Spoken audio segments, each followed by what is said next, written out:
वीर छत्रपति शिवाजी महाराज की इस पवन पावन भूमि को और भारत के विभिन्न राज्यों से स्थानों से पधारे हुए आप सभी लोगों को शौर्य, वीरता, त्याग और बलिदान की पावन पवित्र भूमि राजस्थान की ओर से सादर नमस्कार करता हूँ।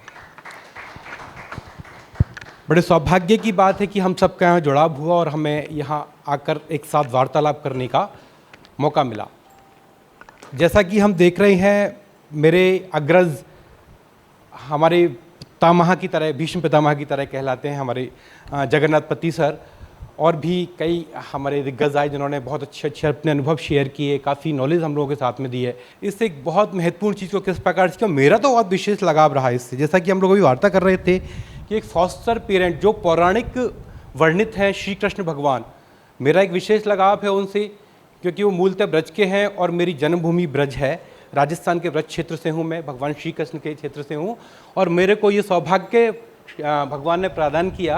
और स्पेशली मैं अडॉप्शन देख रहा हूँ, और एक बड़ा ही कॉम्बिनेशन है कि मैं खुद भी एक दत्तक ग्रहण में गया हुआ बालक हूँ। वो एक अलग विषय है कि मैं ऑर्फन अबेंडेंट सरेंडर नहीं हूँ, लेकिन मैं रिलेटेड अडॉप्शन में गया हुआ हूँ, बालक हूँ। तो ये कॉम्बिनेशन है कि जिसके तहत मेरे को ये इस क्षेत्र में कार्य करने का मौका ईश्वर ने प्रदान किया। कि फॉस्टर केयर, पालन पोषण देख रेख कार्यक्रम ये है क्या, बहुत कुछ समझा, बहुत कुछ जाना। अपन एक प्रैक्टिकली सामान्य बात करेंगे, डिस्कशन कर रहे हैं हम इस विषय पर कि ये क्या है, कैसे है। हिंदी सहज रहेगी ना, आप लोगों को कोई परेशानी तो नहीं है? तो इसकी अगर डेफिनेशन में देखें तो गैर संस्थागत देखरेख को बढ़ावा देने के लिए, या गैर संस्थागत देखरेख को बढ़ावा देने के उद्देश्य लिए पारिवारिक देखरेख को बढ़ाने के लिए। अब पारिवारिक देखरेख क्यों बढ़ानी, गैर संस्थागत देखरेख को बढ़ावा क्यों देना, आखिर कैसी की आवश्यकता पड़ गई? ठीक है, अपने बच्चे हैं, रह रहे हैं, सारी सुविधाएं हैं, इंस्टीट्यूशनल केयर में सब कुछ मिल रहा है, लेकिन फिर भी हम परिवार की ओर क्यों लेके जा रहे हैं? वहाँ कुछ कमी है, कुछ तो अधूरा है जिसकी हमें पूर्ति करनी है। क्योंकि बहुत सारी चीज़ें हम चार दीवारी में नहीं सीख सकते जब तक हमें वो परिवेश प्राप्त नहीं होगा। ज़िंदगी के महत्व को हम तब समझते हैं जब ज़िंदगी से रूबरू होते हैं, साथ वार्तालाप होती है, रिश्तों की समझ होती है, समाज की हमें पहचान होती है। और अच्छे समाज और रिश्तों की समझ वाला एक बालक ही आगने वाले समय में एक अच्छे समाज का निर्माण कर सकता है। तो उन सबको देखते हुए कि किसी बच्चे का एक देखरेख और संरक्षण की आवश्यकता वाले बच्चे को परिवार, स्नेह, देखरेख, स्वास्थ्य एवं अपनात्म की पूर्ति के लिए ये पारिवारिक आधारित देखरेख की व्यवस्था के लिए महत्व दिया गया। तो आगे अब इसको देखें तो इसके विषय पर अंतर्राष्ट्रीय स्तर पर भी काफ़ी मनन हुआ। अगर हम देख रहे हैं, जैसा आप देख रहे हैं कि संयुक्त राष्ट्र जो है वहाँ पर अधिवेशन हुआ 1989 में, वहाँ पर भी एक विशेष बात आई कि परिवार हर बच्चे का अधिकार होना चाहिए, मिलना चाहिए। जैसा अभी सिस्टर बात कर रहे थे अभी कि ये है कि पेरेंट्स के अंदर वो भावना होनी चाहिए, वो चीज़ें होनी चाहिए, उनको ट्रेनिंग मिलनी चाहिए। उसी प्रकार से एक बच्चे के लिए उसका एक अधिकार है परिवार, तो परिवार उसको मिलना बहुत महत्वपूर्ण है।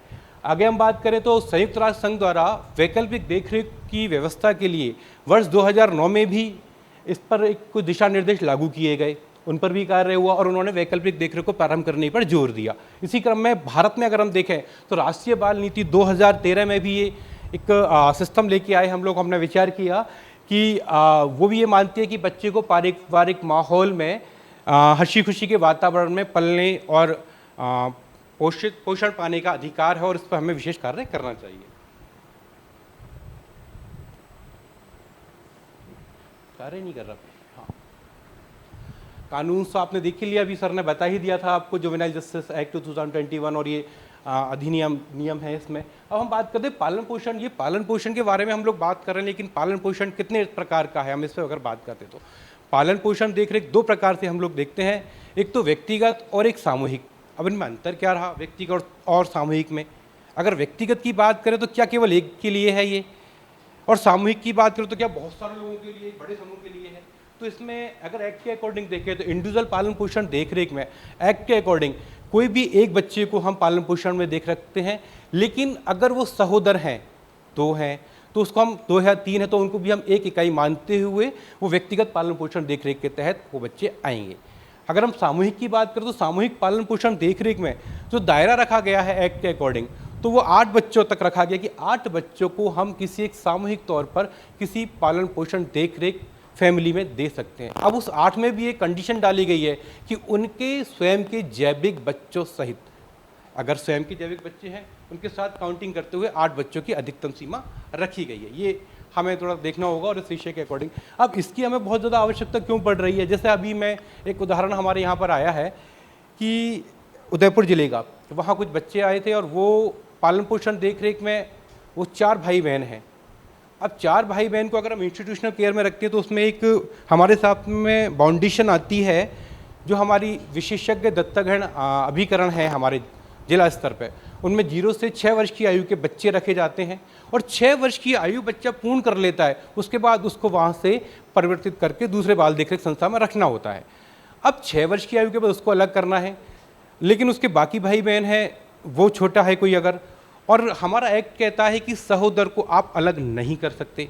अब ये बड़ी प्रैक्टिकली समस्या है, एक्ट तो कुछ कह रहा है लेकिन हाँ हम एक सामान्य बात कर रहे हैं, प्रैक्टिकली ज़मीनी स्तर पर ये समस्याएं आती हैं कि उन बच्चों को साथ कैसे रखें। उसके लिए बहुत वरदान साबित है सामूहिक पालन पोषण देख रेख कार्यक्रम। इसमें वो सहोदर ना तो अलग होंगे और एक साथ एक परिवार में बच्चे रह पाएंगे, तो इसको अपन बहुत विशेष तौर पर करेंगे। इसके अभी आंकड़े भी बताऊँगा, हमने राजस्थान में इस पर विशेष कार्य किया और इसमें कुछ वित्तीय प्रावधान भी हम द्वारा किए गए। इसमें लाभान्वित श्रेणी आपने वो अंदाज ही होगा, जैसे हमारे एडॉप्शन में एक भ्रम रहता था पहले, जब मैंने एडॉप्शन कार्यक्रम के लिए जब मैंने ज्वाइन किया तो अक्सर एक हमारे डिपार्टमेंट के अंदर ही एक भ्रम था कि 0 to 6 एडॉप्शन जाएगा, 0 to 6 बस, उसके बाद एडॉप्शन का कंसेप्ट ही क्लियर नहीं था।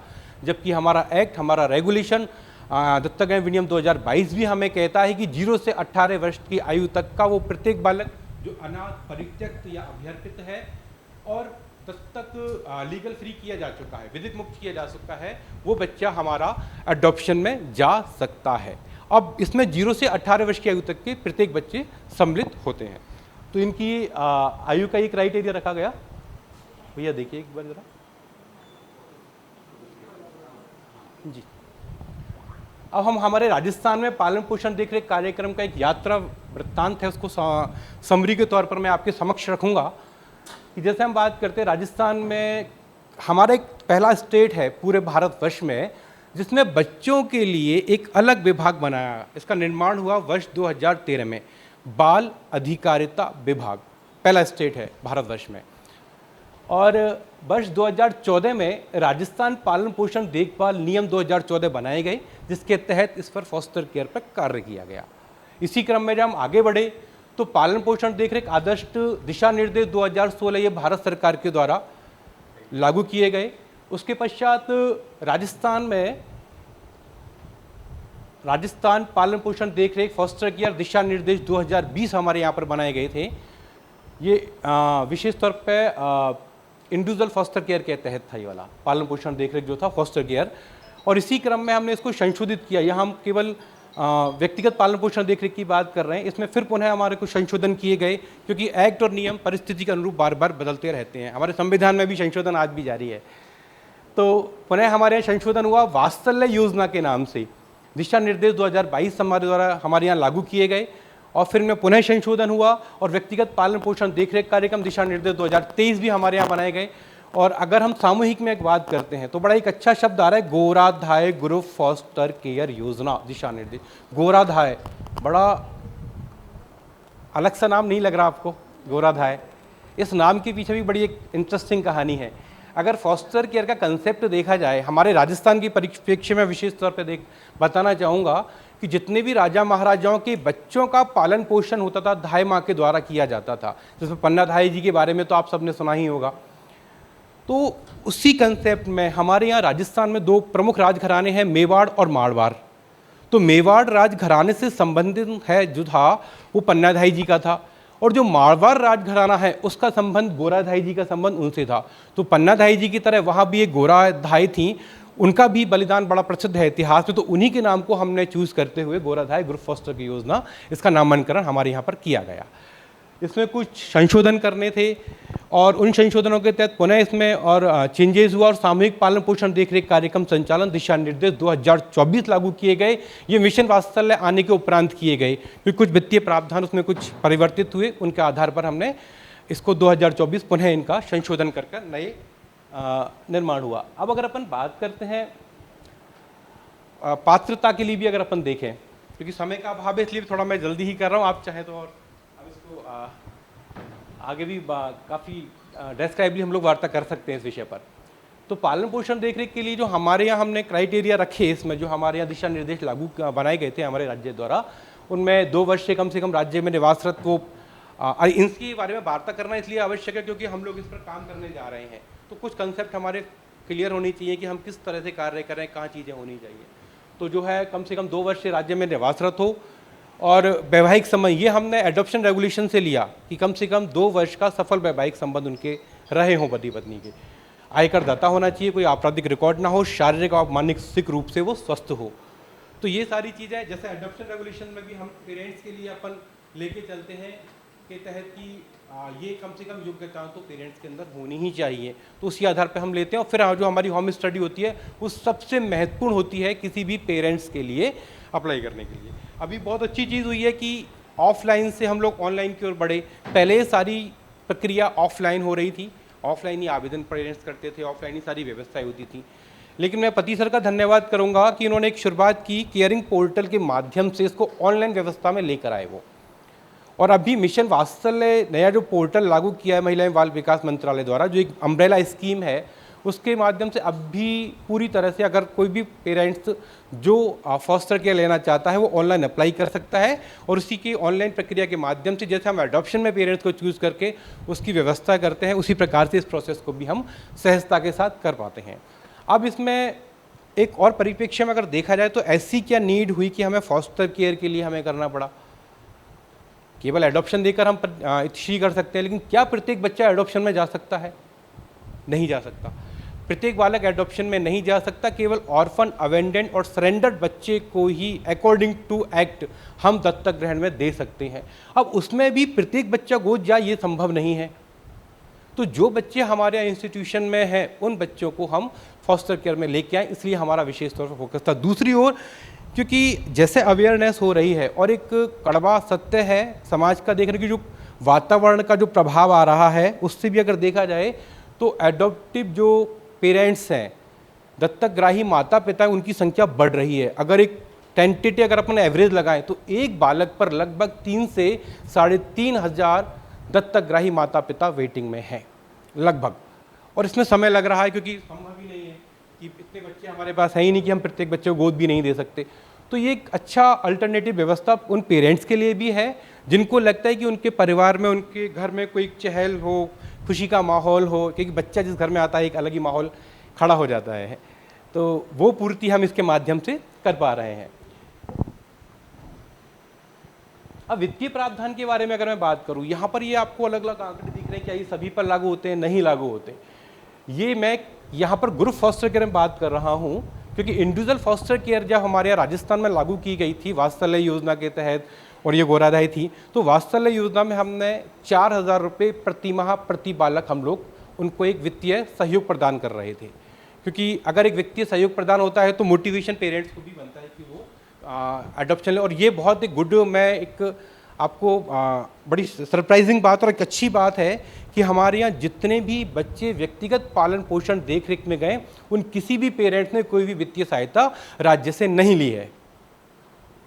ये बहुत एक अच्छी चीज़ हमें देखने को मिली। हाँ, ग्रुप फॉस्टर केयर में भी क्योंकि वहाँ सामूहिक तौर पर बच्चों को जाना था तो वहाँ हमने कुछ स्वयंसेवी संस्थाओं का सहयोग लिया और उनके माध्यम से पेरेंट्स चिन्हित किए, और जिससे कि स्वयंसेवी संस्था के माध्यम से मॉनिटरिंग भी अच्छे से हो पाए, इसलिए हमने स्वयंसेवी संस्थाओं का सहयोग लिया। और उस माध्यम से हमने वित्तीय जो प्रावधान हमारे यहाँ किए, 4,000 रुपये प्रति माह प्रति बालक, अधिकतम 8 बच्चों के लिए, जैसा मैंने आपको पूर्व में भी वार्ता की आपसे, और 20,000 रुपीज़ प्रति देखभाल करता, अधिकतम 2 देखभालकर्ताओं के लिए ये था। उसके अलावा 10,000 रुपये विविध व्यय के नाम पे हमने दिए और इसका हमें बेनिफिट भी मिला और बड़ी संख्या में हमारे पास पेरेंट्स आए। और लगभग हमने राजस्थान के 33 जिले हैं और 33 जिलों में हम लोग गोराधाय योजना को लागू करते हुए, ग्रुप फॉस्टर केयर को लागू करते हम लोग बेनिफिट दे पाए। अगर हम आंकड़ों की बात करें, व्यक्तिगत पालन पोषण देखरेख के तहत मैं पिछले 4 वर्षों के आंकड़े लेके चल रहा हूँ यहाँ पर, तो आप देख लीजिएगा 21-22 में 28 बच्चे थे, 38 हुए, 45 और 52, हमारा ये आंकड़ा बढ़ा। ये हमें एक सफलता प्राप्त हुई। और व्यक्तिगत पालन पोषण में बिना कोई वित्तीय खर्चा राज्य सरकार या केंद्र सरकार के ऊपर आया, उसके अतिरिक्त भी। तो और अगर अपन सामूहिक पालन पोषण की बात करें तो हमने वर्ष 2021-22 में 102 बच्चों को लाभान्वित किया, फिर 121 हुए, फिर थोड़ा रेशो हमारा घटा, 2025 में भी घटा। अब रेशो घटने का भी कुछ कारण रहे जैसा सर अभी कुछ देर पूर्व बता रहे थे पति सर कि temple of healing versus union of India एक प्रकरण आया था। उस प्रकरण में हमारे यहाँ राजस्थान में भी हमने काम किया। थोड़ा कड़वा है, मंच से कहने में शोभायमान नहीं लगता, लेकिन फैक्ट है कि लोग कार्य करते हैं। बहुत से लोग तो बस मुझे 9 बजे से लेकर 9:30 से और 6 बजे तक मुझे ड्यूटी कंप्लीट करनी है, मजदूरी पकानी, दैट्स ऑल, और मुझे नहीं करना। तो उस कंसेप्ट के तहत प्रैक्टिकली कार्य नहीं हो पा रहे। अगर सरकारी तंत्र में से जुड़ा हुआ प्रत्येक व्यक्ति अगर उससे अपना एक बिल पावर के साथ में एक पुण्यार्थ कार्य समझते हुए उसका कार्य को करे तो इतनी परेशानियां ना हो, और शायद फिर किसी भी अन्य स्वयंसेवी संस्था को कष्ट उठाने की आवश्यकता ना पड़े कि सुधारात्मक तौर के लिए हमें आवश्यकता पड़ रही हो कि वो लोग शायद अपने दायित्वों का सही निर्वहन नहीं कर पा रहे हैं। तो वह यही हुआ। काफ़ी बच्चे जो थे हमारे इंस्टीट्यूशंस में थे, लेकिन हमारा जो केयरिंग पोर्टल जो ऑनलाइन सिस्टम था उस पर रजिस्टर्ड नहीं हो रहे थे। अगर वैसे बताऊं तो लगभग 200, 250, 300 बच्चों से कभी ज़्यादा बच्चों का आंकड़ा नहीं पहुंचा। हमने विशेष तौर पर कार्य किया, पति सर के मार्गदर्शन में हमने कार्य किया, हमारे पितामह हैं वो, और हमने, आप विश्वास नहीं करेंगे, बहुत ही कम समय में लगभग 4000 बच्चों को पोर्टल पर रजिस्टर्ड कर दिया। और जब 4000 बच्चे पोर्टल पर रजिस्टर्ड हुए तो फिर अडॉप्शन प्रोसेस वाली चीज़ें भी आई, फिर प्रैक्टिकली कार्य भी हुआ उसमें। जब कार्य हुआ फिर हम लोगों ने की कि अब बच्चे हैं, अगर आप अनाथ उनको घोषित कर रहे हो तो गोद देना पड़ेगा। अनाथ की डेफिनेशन ही बहुत से लोगों को नहीं पता, बस कह दिया अनाथ है और डाल दिया कि अनाथ बच्चा है। जब वर्क शुरू हुआ, प्रेशर डालना शुरू हुआ हमारा, तो लगभग आप विश्वास नहीं करेंगे 3500 बच्चों का हमने पारिवारिक पुनर्वास कराया राजस्थान में, जो एक बड़ी उपलब्धि रही हमारे लिए। और ये शायद पूरे भारत में सर्वाधिक आंकड़ा रहा उस समय पर, जिसमें हमें और भी कई प्रकार की परेशानियों का सामना भी करना पड़ा, लेकिन आत्मिक संतुष्टि हुई कि हमने अच्छा कार्य किया। पेरेंट्स की हमने काउंसलिंग की, जो कुछ भी गैप था पेरेंट्स के बच्चों के मध्य या सामाजिक परिवेश में, तो वो हमने दूर करने का प्रयत्न किया। और कोई इसमें संदेह नहीं कि उसमें हमें बाल कल्याण समितियों से, हमारे प्रोटेक्शन ऑफिसर, आउटरीच वर्कर्स, हमारे DCPO सबसे सहयोग मिला और मिलकर हमने एक बेहतरीन कार्य उस क्षेत्र में किया हम लोगों ने। तो काफ़ी फोटोज़ थे। और एक आपको इंटरेस्टिंग चीज़ बताऊंगा, अभी हम लोग फॉस्टर एडॉप्शन पर भी जब बातें हो रही हैं, तो एक ऐसा है हमारे बीकानेर ज़िले का प्रकरण है कि वो बच्चा हमने फॉस्टर केयर में दिया, और जिस पेरेंट्स के साथ में अगर मैं उसका फोटो दिखा दूंगा तो आपको रियल लगेगा कि इनका वास्तविक बच्चा है क्या, ये फेस भी मैच कर रहा है वो। और उसकी कहानी भी कुछ इस प्रकार से है कि उन पेरेंट्स का कोई बच्चा एक्सपायर हो गया, और कुछ समय बाद वो बच्चा हमारे यहाँ कोई और अन्य बच्चा आया, और किसी माध्यम से उनका मिलान हुआ और फॉस्टर केयर में बच्चा दिया गया, और बच्चे को देख कर उन्हें लगा कि हमारा वही बच्चा है। उनकी उस बच्चे की जो बहन, वर्तमान में जो बहन है, उसको लगा कि मेरा भाई और वहाँ पर है, ऐसा कुछ उनको फील हुआ। तो आज अब वो फॉस्टर एडॉप्शन के लिए हम लोग उस परिवार को करा रहे हैं, क्योंकि किशोर न्याय अधिनियम 2022 संशोधित जो है, आदर्श अधिनियम 2022 के विनियम 44 में प्रोविज़न था कि 5 वर्ष अगर कोई बच्चा किसी परिवार में फॉस्टर केयर में है और वो परिवार उस बच्चे का दत्तक ग्रहण करना चाहता है, बच्चा भी सहज है, तो उसको वरीयता दी जाएगी एडॉप्शन लेने के लिए, जो वर्तमान में संशोधित तक और 2 वर्ष हो गया है। तो हम उसी का प्रयोग करते हुए उस फॉस्टर एडॉप्शन में उस बच्चे को लेकर के आ रहे हैं, और ऐसे कई बच्चे हैं जिनका हम फॉस्टर एडॉप्शन की ओर अग्रसर हैं। और ये बहुत सराहनीय चीज़ रही पति सर की कि लगभग उनके कार्यकाल में 49 बच्चों का फॉस्टर एडॉप्शन हुआ। अभी टोटल 50, उन्हीं के अकेले कार्यकाल में 49 बच्चों का उन्होंने फॉस्टर एडॉप्शन कराया। धन्यवाद मनीष जी, बहुत अच्छा प्रेजेंटेशन किया, और राजस्थान के बारे में कुछ जो फैक्ट्स है वो सुनकर हमको बहुत अच्छा लगा, और आपका अभिनंदन करना चाहिए इस काम के लिए।